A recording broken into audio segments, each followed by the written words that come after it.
Hello students, let's solve few MCQs of trigonometry. So this is the first question for today. We have given cos theta is equals to 2 by 3 and we need to find the value of 2 secant square theta plus 2 tan square theta minus 9. तो अगर हमें cos theta की value दे रखी है तो वहाँ से हमें secant थीटा की वैल्यू पता चल जाएगी, दैट इज़ 3/2, बिकॉज secant जो है वो cos का रेसिप्रोकल है, जो cos की वैल्यू है रेसिप्रोकेट करके हमें secant मिल गया. अब हमारे पास सीकेंड स्क्वायर थीटा की वैल्यू तो मिल गई ना, 3/2 का स्क्वायर कर देंगे 9/4, रह गया tan स्क्वायर थीटा. तो जो गिवन एक्सप्रेशन है उसको हम ऐसे लिख सकते हैं 2 secant square theta plus 2 into, अब यहाँ पर हम tan स्क्वायर थीटा का फॉर्मूला अप्लाई करेंगे. ज़रा कल वाली आइडेंटिटीज़ खोल के देख लीजिए. tan स्क्वायर थीटा की identity in terms of secant square theta, that is secant square theta -1.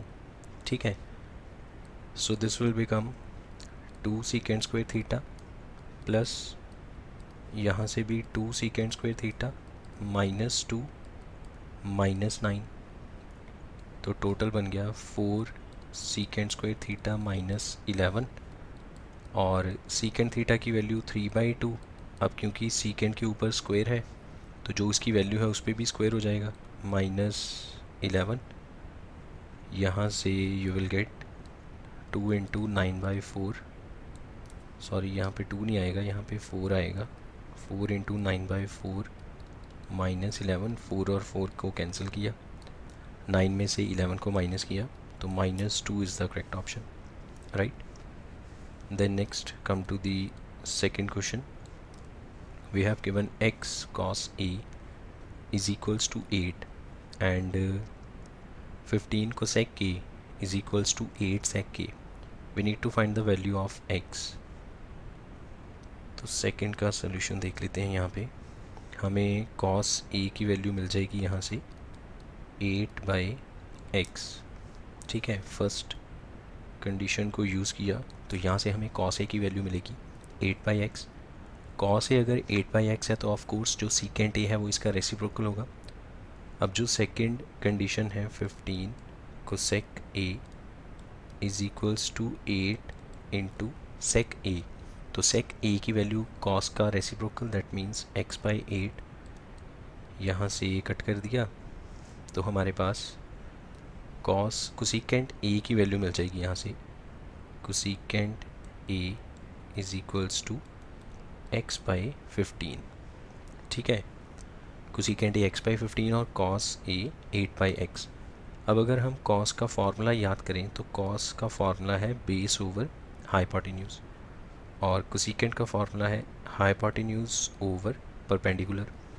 तो बहुत सिंपली अगर हम एक राइट ट्राइंगल ड्रॉ करें लाइक दिस, यहाँ पे एंगल A और बाकी कुछ भी मान लीजिए ABC, तो A के सामने मतलब एंगल के सामने वाली साइड को परपेंडिकुलर बोलते हैं, तो उस हिसाब से जो BC है वो परपेंडिकुलर हुआ और जो AC है वो हाइपोटेन्यूज होगा और AB will be taken as a base.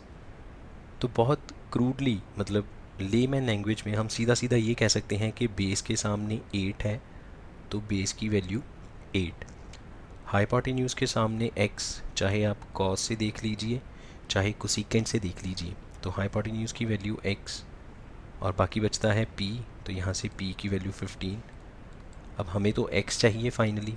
Pythagoras theorem से x square is equals to 8 square plus 15 square.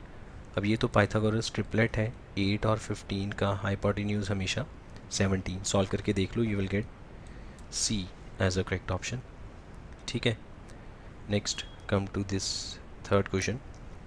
एक ट्राइंगल है PQR जिसमें Q पे 90 दे रखा है और हमें tan स्क्वायर P और secant स्क्वायर P +1 इसकी वैल्यू चाहिए. तो देखें ज़रा डायग्राम कैसे बनेगी.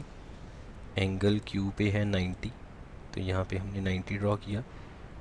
P से हमें सब कुछ मेज़र करना है तो हमने P को नीचे रख लिया और यहाँ पे है R. So accordingly we have given PQ 10 और PR की वैल्यू यहाँ पे PR 15.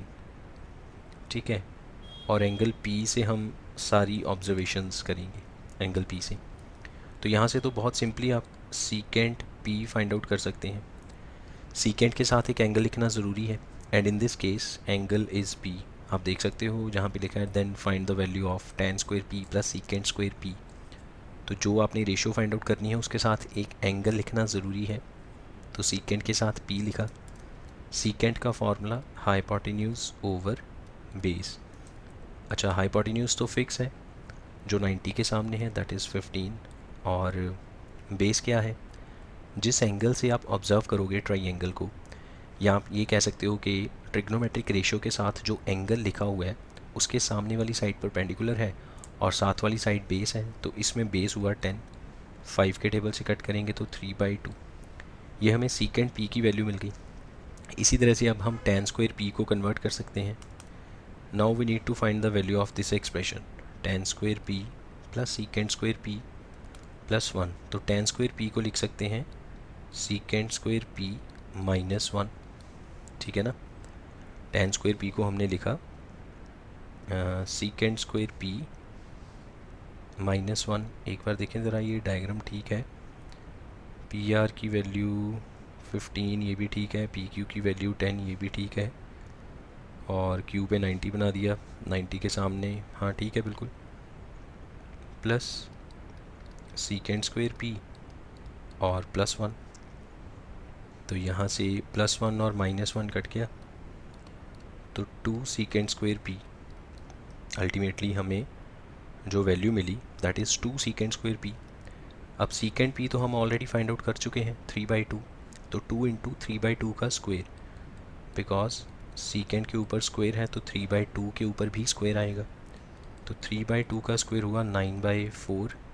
3 को, सॉरी यहाँ पे 2 था नॉट 3, 2 को 4 से कट किया, तो finally 9/2 is the correct option. Then come to the fourth question. अच्छा, ये तो बहुत ही सिंपल सा क्वेश्चन है। आप देखिए इसमें एंगल बी पे 90 दे रखा है, लाइक दिस, एंगल बी 90, यहाँ पे मान लीजिए ए और यहाँ पे सी। अब हमें गिवन है A B is equals to B C.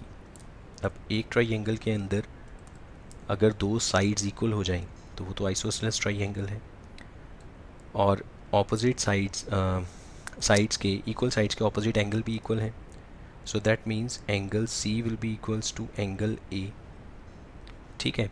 अब तीन एंगल का सम है 180 degree according to the angle sum property, जिसमें से बी 90 निकल गया। इसका मतलब है ए और सी को मिलके 90 होना पड़ेगा, ठीक है, और ए और सी दोनों इक्वल भी हैं, तो इसका मतलब दोनों को 45 वैल्यू मिलेगी। कोई भी 45 से छोटा नहीं हो सकता, कोई भी 45 से बड़ा नहीं हो सकता, क्योंकि अगर एक 45 से छोटा हुआ तो दूसरा भी तो सेम ही होगा, मिलके 90 नहीं बनेगा। अगर एक 45 से बड़ा हो गया तो दूसरा भी 45 से बड़ा हो जाएगा, क्योंकि दोनों इक्वल हैं, तो वो सम जो है 90 को एक्सीड कर जाएगा, और ए और सी का सम 90 को एक्सीड कर नहीं सकता according to the angle sum property. So that means दोनों की वैल्यू क्या आएगी, 45 degree. Now we need to find sine A. Sine A का मतलब है साइन 45 डिग्री। ए की जगह हमने उसकी वैल्यू पुट कर दी 45। अब जो ट्रिग्नो वाला वो टेबल बनाया था उसमें साइन 45 की वैल्यू देख लो, साइन 45 की वैल्यू है 1/√2, so A is the correct option, ठीक है। Now come to the fifth question, और ये जो फिफ्थ क्वेश्चन है ये एनसीईआरटी एग्जाम्पलर वाली जो बुक है आपके पास उसमें भी आपको मिल जाएगा। स्टेटमेंट क्या है, sine theta minus cos theta is equals to 0, then find the value of sine raise to power 4 theta plus cos raise to power 4 theta. Sine raise to power 4 theta लिखने का मतलब है साइन थीटा की जो भी value होगी उसके ऊपर होल पावर 4 लगाएंगे। Similarly cos raise to power 4 theta. Now we have given sine theta minus cos theta is equals to 0, तो आप ये कह सकते हो कि sine theta is equals to cos theta, negative term को राइट साइड पे लेंगे, ठीक है। तो बहुत सिंपल आईक्यू लेवल से आप टेबल देखिए, टेबल में थीटा की ऐसी कौन सी वैल्यू है जहाँ पे साइन और कॉस दोनों इक्वल हो जाते हैं। In this case you have given sine theta is equals to cos theta. इसका मतलब थीटा की एक कोई ना कोई ऐसी वैल्यू ज़रूर है जहाँ पे साइन और कॉस की आउटपुट जो है वो सेम आएगी। तो जब आप टेबल देखेंगे तो आपको पता चलेगा जब थीटा की वैल्यू 45 डिग्री है उस वक्त साइन और कॉस दोनों की वैल्यू सेम है, दैट इज़ 1/√2। टेबल से देख सकते हैं आप। तो हमने यहाँ से ये आइडेंटिफाई किया कि साइन थीटा कॉस थीटा के इक्वल तब आएगा जब थीटा की वैल्यू 45 है। तो अब हमें थीटा की वैल्यू मिल गई। Now we need to find sine raise to power 4 45 degree, cos raise to power 4 45 degree. तो sine raise to power 4 45 degree का मतलब है साइन 45 की जो भी वैल्यू है उस पर पावर 4 लगा दो। साइन 45 की value 1/√2 raise to the power 4।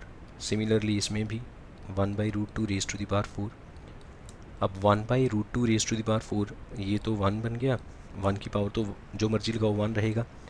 √2 को अगर 4 बार करेंगे तो 4 बनेगा, ठीक है। प्लस इसी तरह से ये भी 1/4। अब दोनों का एलसीएम सेम आएगा, ऊपर 1 + 1 2, so finally 1/2। B is the correct option, ठीक है जी। The next come to this 6th question. ये तो बहुत सिंपल सा क्वेश्चन है, इसमें आपको जस्ट वैल्यूज पुट करनी है और आपके पास m की वैल्यू आ जाएगी। तो 6th का सोल्यूशन देखें ज़रा। m इंटू tan 30 की वैल्यू 1/√3 इंटू cot 60 की वैल्यू दैट इज़ अगेन 1/√3। ये तो टेबल से देख सकते हैं आप सारी वैल्यूज़। tan 30 और cot 60 की वैल्यू आपको टेबल से मिल जाएगी। Is equals to sin 45 1/√2, cos 45 that is again 1/√2. So this is m into 1/3 is equals to 1/2। यहाँ से 3 को क्रॉस मल्टीप्लाई किया तो m की value 3/2। So again B is the correct option. Next come to this 7th question। ये भी almost same है, इसमें भी आपको वैसे ही करना है। x की वैल्यू फाइंड आउट करनी है और बाकी जो वैल्यूज़ हैं वो टेबल से मिल जाएंगी।